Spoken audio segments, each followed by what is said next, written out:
I'm looking at a coin from the Byzantine Empire. It's made of 4.39 grams of gold, and today this coin is selling for $1,164.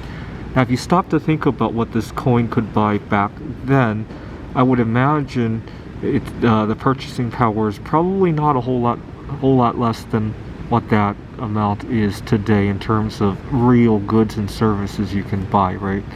Although certainly there are goods and services you can buy today that didn't exist back then. But even then, the gain is not monumental, right?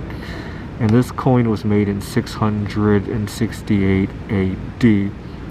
A much more advisable thing to do with your money, rather than hodl it for over 1,500 years, is to keep it moving, right? So imagine whoever who had saved this coin, if their heirs had traded it for platinum, even if they only started doing it in 1971, right? If they had taken that gold in 1974 and traded it for an equivalent amount of platinum, they would have had, for every ounce of gold, they would have had 1 ounce of platinum. And in 1979, they could have traded that 1 ounce of platinum for 1.6 ounces of gold.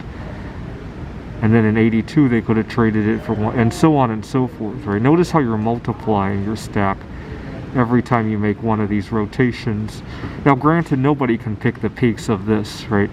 But over a long period of time, especially over 400 years, there's going to be multiple chances to increase your stack by 10, 20, 30, 40% every time. And that just keeps compounding on itself, right?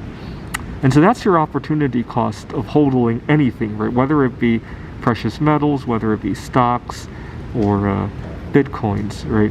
The gains you can make by trading any of that stuff far outweighs the gains you can, it's hard to say if this is even a gain, right? It might even be a loss if you consider what you could buy back then from holding something for hundreds of years, right?